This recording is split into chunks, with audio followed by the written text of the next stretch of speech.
Oh là là.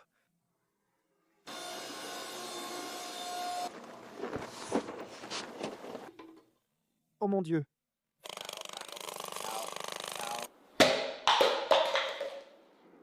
Salut, c'est JCU. Aujourd'hui, je vais créer quelque chose de différent de mes deux dernières faders vidéo. Je vais fabriquer un sax viking avec un Vasquez torsadé expérimental. La raison pour laquelle je l'appelle expérimental, c'est parce que je vais intégrer un dégradé dans mon lopin de départ. Ça fait 18. Ça fait 13. Mon verre ne cesse de se téléporter. Soit il a des pouvoirs magiques, soit j'ai un trouble du déficit de l'attention avec ou sans hyperactivité. En ignorant un possible trouble du déficit de l'attention avec ou sans hyperactivité, je fais d'abord la même chose que les deux dernières fois. Je nettoie les surfaces avec une bande abrasive grain 80 usé, puis j'empile mon lingot. J'ai choisi de changer un peu la disposition de mon dessin sur carton. J'ai changé cette couche intermédiaire entre chacune des couches différentes, de 1084 en deux couches. J'espère que ça rendra le motif un peu plus prononcé. Je ne sais pas si vous l'avez remarqué ou non, mais ma voix est très différente de celle de mes deux dernières vidéos, et c'est parce que j'ai un nouveau micro. Dites-moi dans les commentaires si vous trouvez que c'est mieux. Et des points bonus si vous pouvez deviner de quel micro il s'agit. Pour ce nouveau lopin, j'ai choisi de faire différemment des deux dernières fois. En général, je ne fais pas attention si les bords dépassent, donc comme le 1084 est plus large que le 1520, je l'ai passé à la meuleuse pour l'aplatir. Je ne sais pas si cela améliorera le produit final. J'aime penser que oui, parce que ça m'a pris beaucoup plus de temps que d'aller directement à la forge. Une fois que le lingot est bien soudé et que la forge est allumée, je fais ma trempette habituelle dans du Parc 50. De nombreux commentaires sur mes deux dernières vidéos suggéraient du kérosène ou du WD-40, mais j'utilise le Parquet 50 car il est plus accessible et selon moi plus efficace. Je montre rarement ce que je fais en attendant que le lingot chauffe. Aujourd'hui c'était BTD 6. Appuyez sur 1. Récemment, une forte vague de chaleur a touché l'Arizona.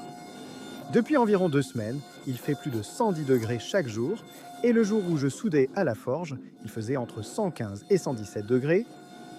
Ajoutez à cela la forge qui tourne à environ 2400 degrés, c'était essentiellement comme travailler en enfer.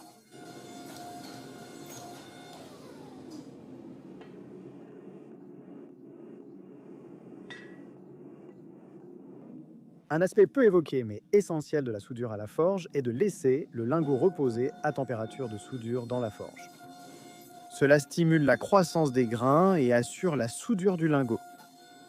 Il est en fait possible de souder certains matériaux sans aucune presse, simplement en les laissant à la température de soudure à la forge, mais cela nécessite tout un tas d'outils que je n'ai pas.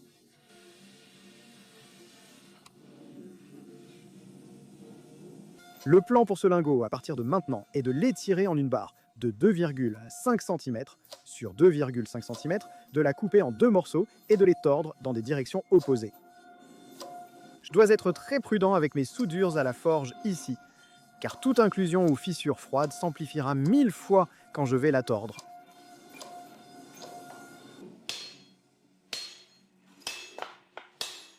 Bien sûr. D'accord. Ça va être long. L'une des choses sur lesquelles je dois vraiment travailler, c'est de fabriquer un gabarit pour aider à transférer la chaleur de la forge loin du plafond. Comme vous le voyez, ça monte à 180 ou 190 degrés, ce qui n'est pas bon pour le plaque-au-plâtre.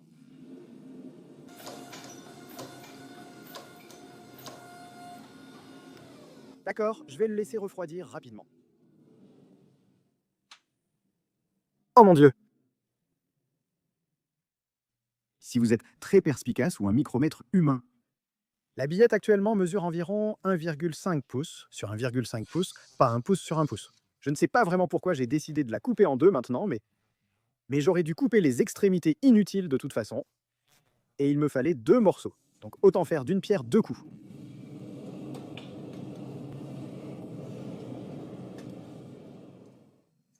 Pendant que j'attendais que ces deux billettes chauffent, j'ai décidé de tester le rebond sur mon ancienne enclume. Comme vous pouvez le voir, c'est évidemment plutôt bon. Ceux qui ont déjà fait des twists Tamaski ou vu leur fabrication se demandent sûrement pourquoi je laisse ces barres si épaisses. La raison pour laquelle je les laisse à 1 pouce sur 1 pouce, c'est parce que mon plan, après les avoir torsadés, est de les empiler seulement par 2. Je ne fais pas de torsade turque multicouche, donc je dois prévoir une épaisseur suffisante pour ces barres.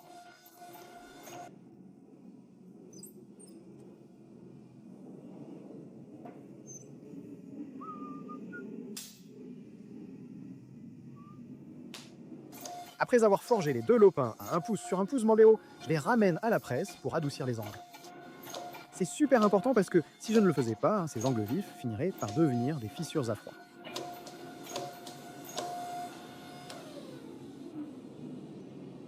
C'est plus un carré qu'un octogone. C'est plutôt un carré avec des coins cassés parce que c'est vraiment ce dont j'ai besoin.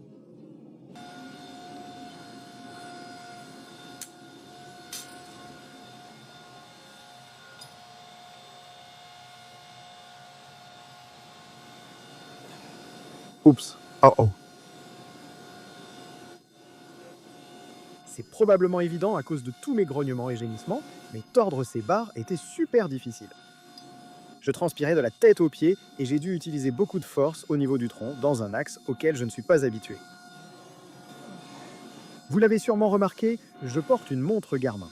En tordant ces barres, ma fréquence cardiaque est montée à 140 parfois, même 150 battements par minute. Je suis un gars assez jeune avec un bon cardio. Donc le fait que ma fréquence cardiaque soit montée aussi haut, c'est assez incroyable.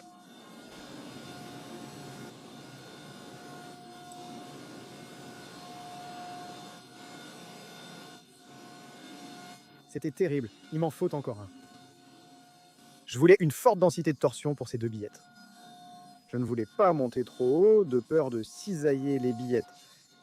Si cela arrivait, je devrais refaire une billette et la retordre au risque d'en mourir. Satisfait de la torsion des 2 billettes, je les ai rapportées à la presse pour les reforger en carré.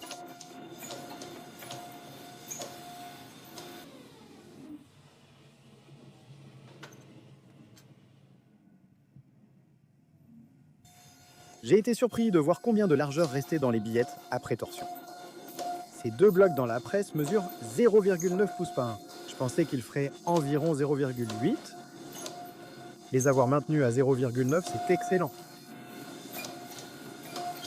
J'ai oublié qui c'était, mais quelqu'un a dit sous une de mes vidéos que je ne transpire jamais, même à 40 degrés. Pourtant, ici, vous voyez que je transpire.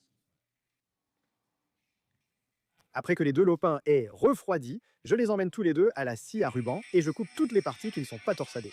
D'accord. Comme ça, on sait dans quel sens est le hub, ce qui... Une fois que j'ai trouvé d'une manière ou d'une autre dans quelle orientation je vais les souder ensemble, je les emmène à la meule ronde et je retire tous les oxydes sur l'un des côtés. J'utilise la roue de contact ronde au lieu de la platine plate classique au début, car elle concentre sa puissance abrasive sur une petite zone, rendant le processus plus rapide. Une fois que la plupart des oxydes sont enlevés, je le passe sur la platine plate de mon autre meuleuse pour enlever suffisamment de matière, juste assez pour voir du matériau propre sur toute la surface.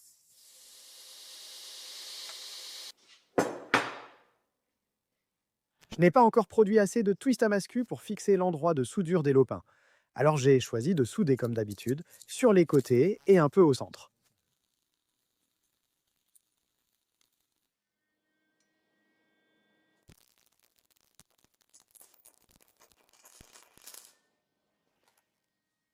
Très bien.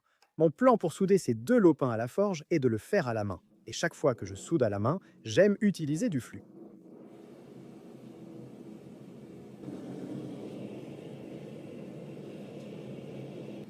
Oh là là! Je ne sais pas si cette cartouche d'air était sur le point d'exploser ou non, mais je n'avais vraiment pas envie de le découvrir. Ici, je fixe les soudures feuillies de forge avec mon marteau à main. Comme vous pouvez le voir, je n'utilise pas beaucoup de force, mais je frappe très rapidement. Après avoir fixé la soudure de forge, je la laisse reposer, puis je l'apporte à la presse pour l'étirer.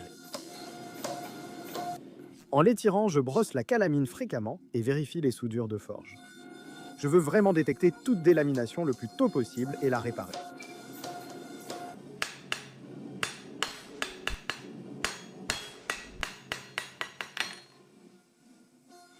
L'étirage de ce lopin a en fait pris beaucoup plus de temps que ce que l'on pourrait penser. Je préférais ménager les soudures à la forge, donc j'ai chauffé prudemment à chaque fois. Je l'ai probablement réduit d'à peine 1/16 de pouce à chaque fois.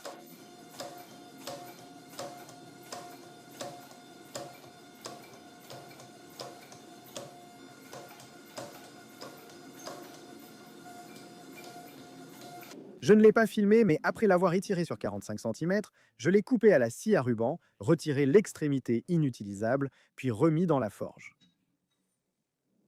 En attendant que la balle chauffe, j'ai laissé mon esprit vagabonder.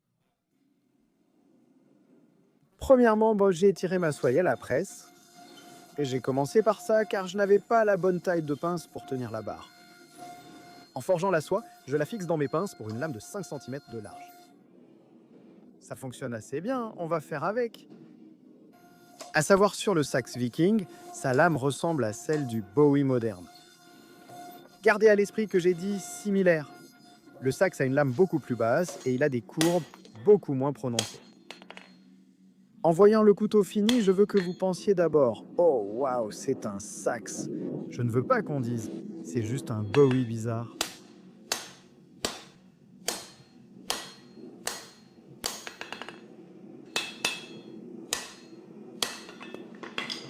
J'adore les pinces. Forger la pointe sur ce lopin pourrait en fait être fait un peu plus tard que ce que j'ai fait ici.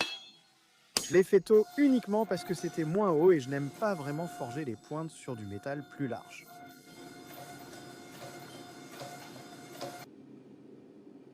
Le damas torsadé est unique, car son motif évolue lors du meulage du lopin. C'est pourquoi je voulais garder le lopin épais et éviter de forger trop de biseaux. Je les ai un peu forgés, mais moins qu'avec un autre motif. C'était bruyant.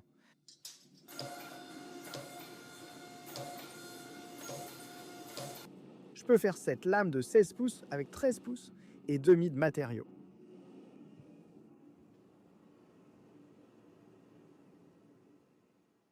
Cette brise. Comme je le fais d'habitude, moi je coupe un peu de matériaux parce que ma pièce est trop grande. Cette lame a été commandée l'été dernier pour une longueur de 15 à 20 pouces. J'ai décidé de faire la lame dans la partie basse de cette fourchette, parce qu'un sax de 20 pouces de long est vraiment difficile à équilibrer esthétiquement avec son manche, et le sax n'est clairement pas une lame à deux mains. J'ai choisi de forger la soie à haute température. Je pense qu'en fait, c'était au-dessus de la température de soudure à la forge. Je voulais juste minimiser au maximum le risque de déchirer cette soudure à la forge. Mon procédé pour forger cette lame était un peu bancal. Habituellement, je biseaute mes lames pour obtenir la longueur finale, mais avec le sax, la lame très plate se courbait vers le haut à chaque biseau. Je devais donc sans cesse alterner entre marteler les biseaux, redresser la lame et marteler la colonne. Honnêtement, on s'en rapproche pas mal, au moins une lame de 15 pouces et une soie lessa de 5 pouces.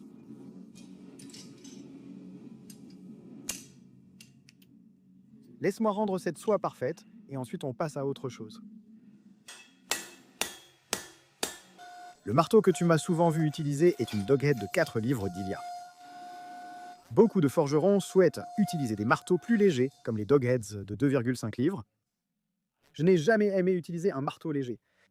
J'ai l'impression que peu importe à quelle vitesse je le manie, il ne fera jamais autant de travail qu'un marteau plus lourd. Avec le temps, j'ai acquis une résistance musculaire me permettant de les manier longtemps.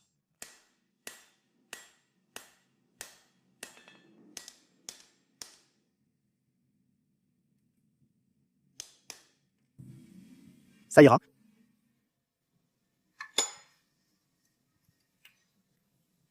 Maintenant que la lame est principalement forgée à la forme, il est temps de la préparer pour la normalisation et le traitement thermique. Comme d'habitude, je lui donne un léger coup de profilage à la meuleuse.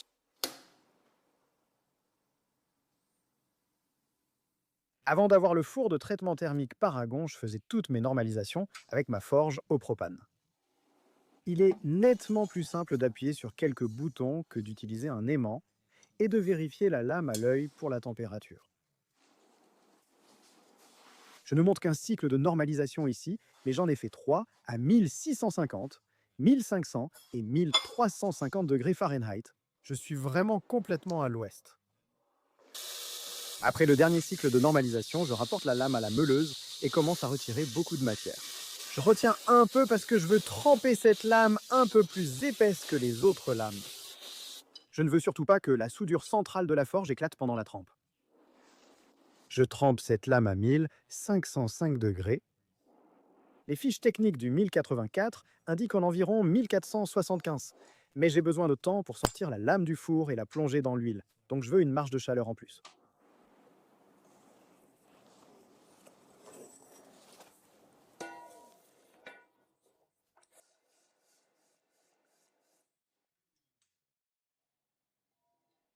Après avoir sorti la lame de l'huile, je la teste à la lime et je m'assure d'obtenir ce joli son aigu. Le fait d'avoir laissé la lame épaisse et réalisé des cycles de normalisation précis a sûrement aidé, mais à ce stade, elle était très droite. Après avoir évacué la vapeur et pris ses plans, j'ai tout de suite mis la lame dans un autre four. L'autre four n'est pas aussi précis que le four Paragon, donc je l'ai mis dedans à 350 degrés, comme ça même s'il dépasse un peu, il restera en dessous de ma température finale.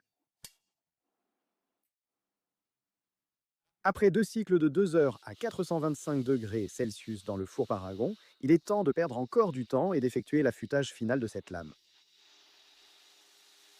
Avant de fabriquer cette lame, j'ai recherché la géométrie supposée du sax viking. Il existe de nombreux sax à émouture plate, d'autres avec un biseau central marqué, et certains présentent un creux affûté jusqu'à la colonne vertébrale.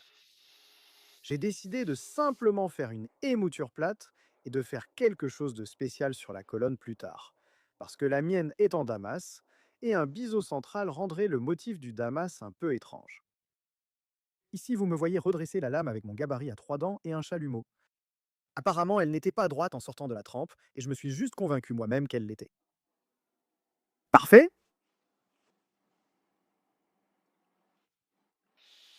L'une des choses qui m'est restée toutes ces années, c'est Alex Steele qui disait que le temps c'est de l'argent et qu'il faut savoir quand jeter ses anciens serre-joints.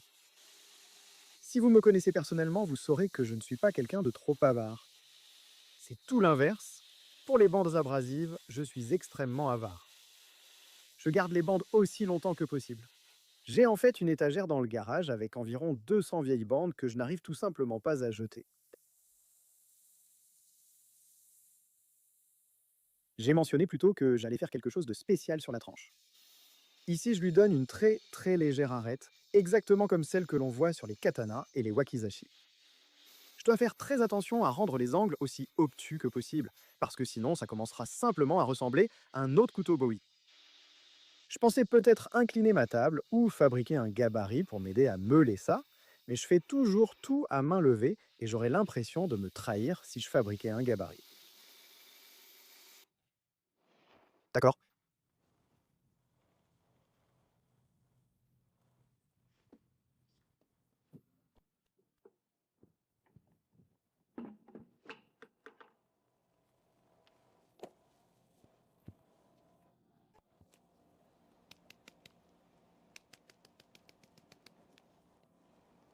Ça va s'effondrer. Rassurez-vous, l'eau qui coule que vous entendez, c'est juste moi qui remplis le seau avec plus d'eau.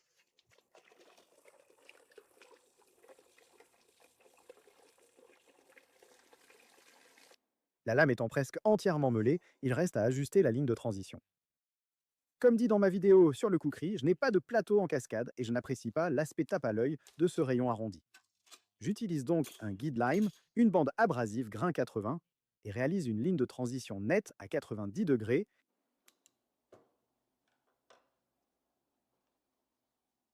Alors j'utilise une bande abrasive grain 80 plutôt que grain 36 car les bandes ont un rayon. Et la grain 80 est la plus grossière avec le rayon le plus petit que je possède.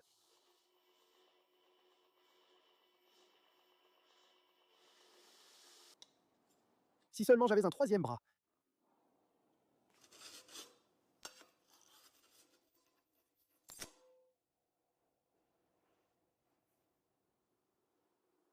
En fait, je n'ai pas besoin de la lime.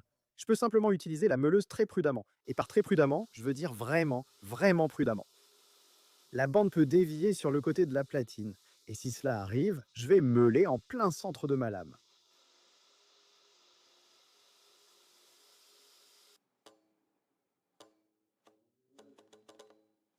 Maintenant que la ligne de plongée est aussi bonne que possible à la meuleuse, il est temps de mettre des bandes à grains plus fins et d'amener toute la lame à une finition machine de 400 grains.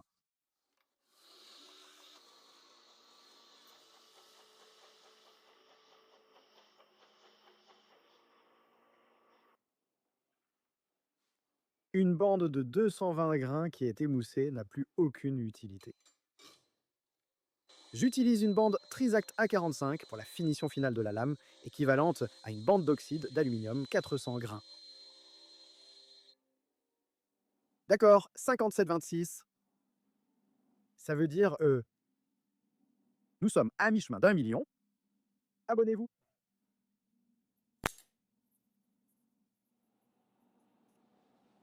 1,75 si je veux que cela fasse un pouce. Je vais mettre 3,75 de chaque côté. Oui, je dois retirer de la matière à la meule. J'aurais pu la forger plus fine, mais cela demande de la prévoyance.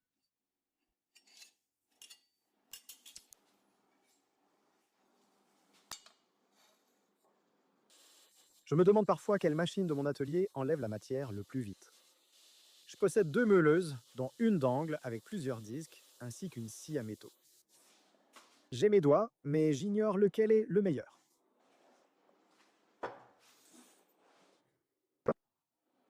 Si l'une de mes habitudes en coutellerie doit causer ma perte, ce sera le fait que je n'aime pas dessiner mes pièces à l'avance. Quelque chose comme ça.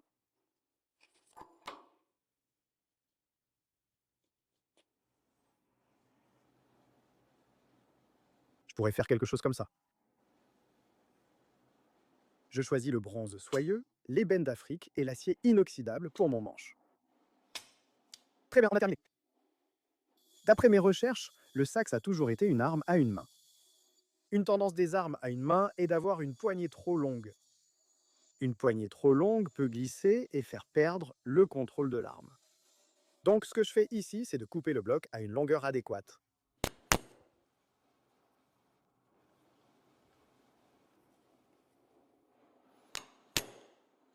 À ce stade, l'épaisseur de ma soie est d'environ 0,3 pouces.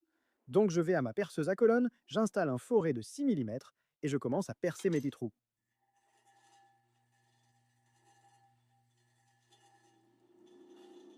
Pendant que je perce ces trous, tout ce à quoi je pense, c'est à tout le limage que je vais devoir faire ensuite pour ajuster ça à la soie.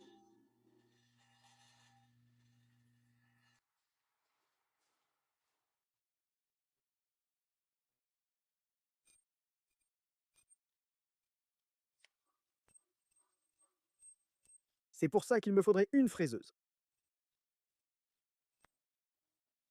Ici, j'utilise l'une des astuces que j'ai apprises chez Black Dragon Forge.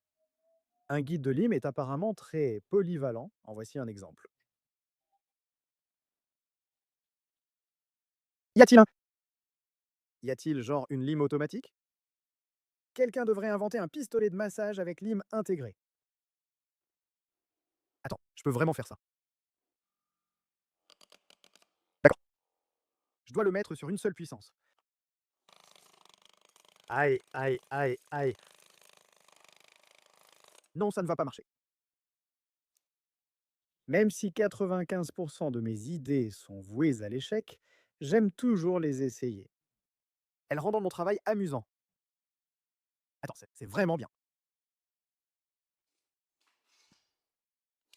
Honnêtement, ça pourrait marcher. Ça laisse une marque, mais on peut la poncer. Donc le bloc poignet doit aller de 0,96, 0,6, de 5. La seule mauvaise chose qui m'est arrivée à cause de la fabrication de couteaux, c'est que ça a accentué ma posture de geek. J'espère que ça s'améliorera. Nous pouvons faire ces trous séparés d'environ 0,3.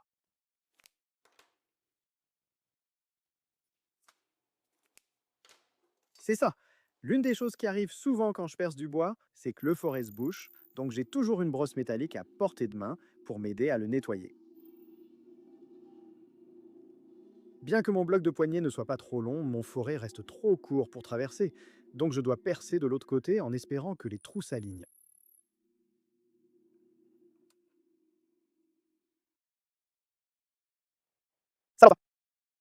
Lorsque je perce ces trous très proches les uns des autres, le forêt a tendance à vouloir dévier vers le trou déjà percé.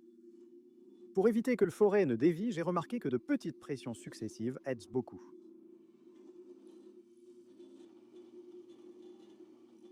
Après avoir percé tous les trous dans le bloc de la poignée, j'utilise une pression latérale pour les relier. Les forêts ne sont pas fermées pour cela, donc portez des lunettes d'eau de sécurité car ils peuvent éclater. Une fois que la rainure a été creusée à travers tout le bloc, il est temps de faire les dernières finitions avec quelques limes et des broches de manche faites maison. Grâce à la magie du montage, on dirait que ça n'a pas pris beaucoup de temps, mais croyez-moi, ça m'a pris environ 6 heures. En général, quand je vais brûler mes soies, la rainure est déjà creusée à 99%. Cependant, cette fois-ci, c'était un peu différent. Il me reste un peu de sculpture à faire. Dernière étape pour ajuster le bloc de la poignée. En sculptant la poignée, je dois veiller à ce que l'avant et l'arrière soient bien d'équerre avec la garde et le pommeau.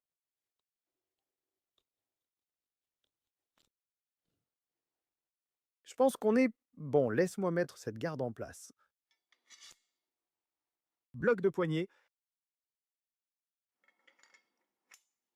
Ah ouais? Après mes recherches, il n'est pas recommandé de souder l'acier inoxydable à l'acier au carbone, ce que je comptais faire. Donc je vais laisser de côté cette pièce et utiliser un morceau d'acier doux. Si tu avais du mal à lire dans mes pensées, voici le plan pour le pommeau. Je vais l'enfiler avec de l'époxy, puis après un jour, je souderai la soie au pommeau. Cela fera en sorte qu'il ne se détachera jamais et je pourrai obtenir une finition bien lisse sur le pommeau.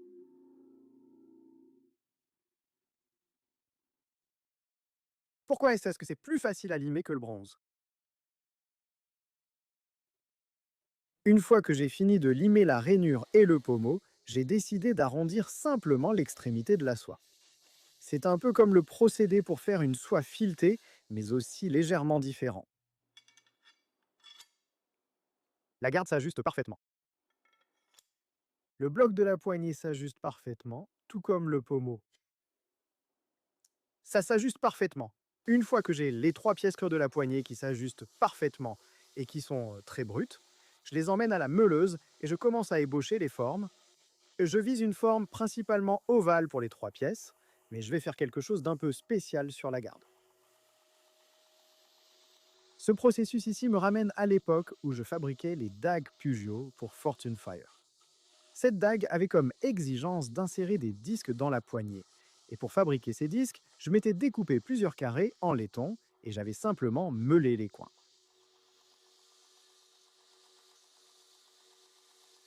Une fois que j'ai principalement profilé la garde et le pommeau, je prends en fait le bloc et je dois le remettre droit à la meuleuse. J'ai essayé de rendre la fente pour la soie parfaitement parallèle aux côtés du bloc sans succès. Alors je me suis servi des côtés du pommeau et de la garde pour vérifier l'équerrage du bloc. Comme vous le voyez et l'entendez, mon système de collecte de poussière ne fonctionne pas. Je l'ai accidentellement utilisé pour le métal, les étincelles ont brûlé le tuyau. Je dois maintenant trouver de meilleurs tuyaux ou refaire tout le système. Ce n'est pas le cas.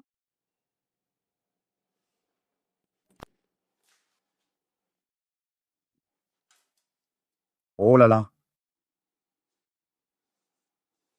Tout s'est déroulé comme prévu. Avoir cette table avec tant de boutons, c'est comme avoir une Ferrari juste pour tourner dans ton quartier. Je n'utilise jamais cette table pour des angles vraiment compliqués. Et donc depuis que je l'ai réglée seulement 2 fois. Ici, j'arrondis les bords du pommeau. Contrairement aux idées reçues, un pommeau à arête vive n'est pas confortable.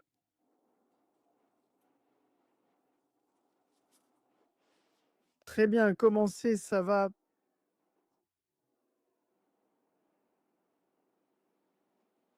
Pourquoi tu bouges? Pour cette garde, je prévois de travailler un peu plus la lime. Je n'ai jamais limé de cette façon sur mes pièces, mais j'ai vu Will Stelter le faire sur ses couteaux de chef. J'ai donc voulu essayer sur une garde pour la première fois.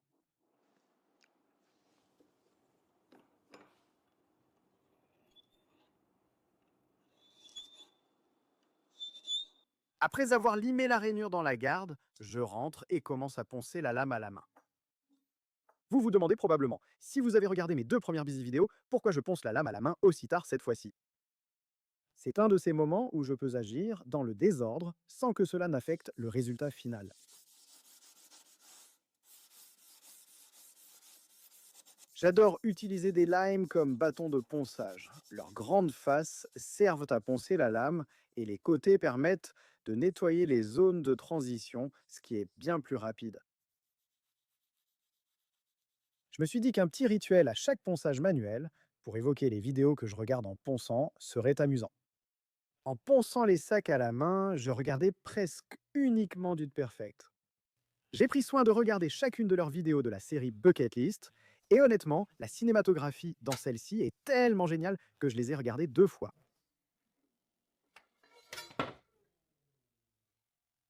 Oh, ça fait mal. Je ponçais les sacs à la main comme les autres, 150, 400, 600, puis 1500. Voici 600. Avec un grain de 600 lors du ponçage à la main, j'aime faire ces choses où j'expérimente un peu avec les fractales que crée l'eau savonneuse. Comme vous le voyez, l'effet est super cool et je me demande si je peux intégrer ces motifs dans une hormone. Une fois que la lame est entièrement poncée à la main, il est temps de graver ma marque de fabricant. En fait, la marque de fabricant noircie que j'ai faite la dernière fois rendait vraiment bien. Je ne sais pas pourquoi je ne l'ai pas fait plus tôt, sans doute car je n'avais pas de permablue. Cette fois, je refais la gravure et le noirci aussi avec du permablue.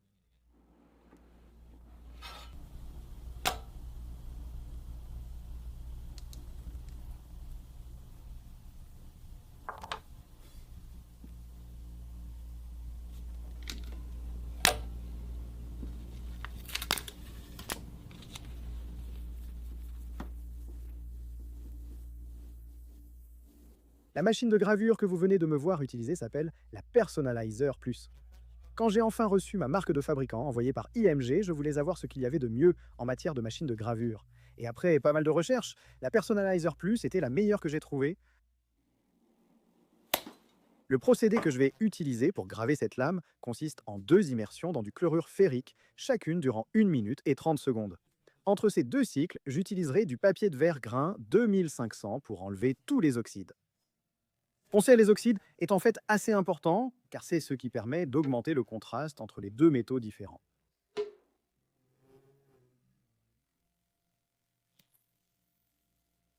Après le ponçage des oxydes au papier de verre, 2500, préparez la lame pour la gravure au café. La gravure au café est plus simple qu'on ne le pense. Je mélange simplement un peu de café instantané, je plonge la lame dedans et je peux pratiquement l'oublier sans qu'il n'arrive rien de mauvais.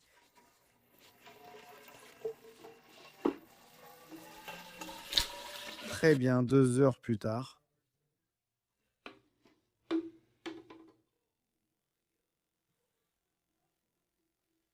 Je ne vais même pas essayer de le cacher, ce truc a l'air dingue, cette gravure au café a fait des merveilles sur cette lame.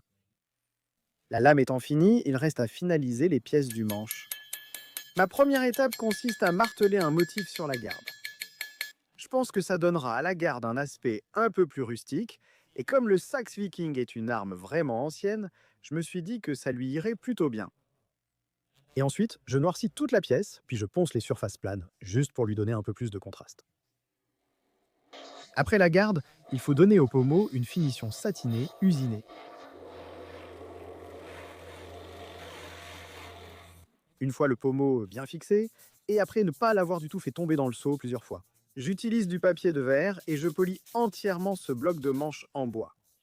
Si vous polissez bien le bois noir d'Afrique, il commencera à ressembler à du verre noir. Ça ressemble presque à de l'obsidienne.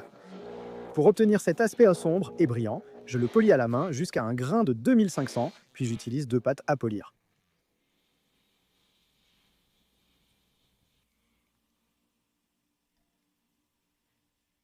Maintenant que tout est prêt, c'est l'heure de ce moment fatidique, l'encollage. Je fais un dernier essai à blanc des pièces pour m'assurer que je n'ai rien oublié, peut-être qu'il y a un espace que je n'ai pas vu. Et avec cet éclairage intense, c'est vraiment facile à repérer.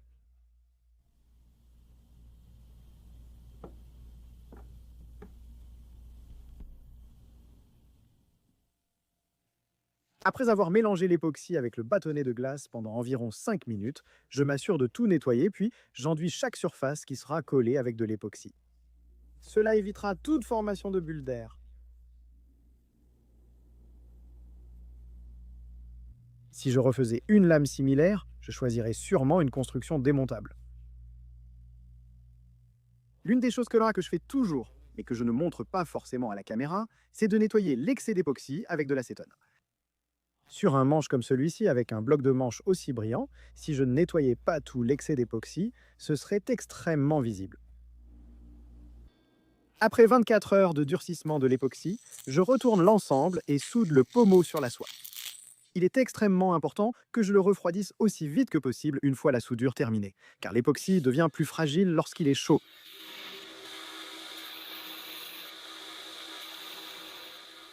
C'est la dernière étape du processus et voici la lame terminée.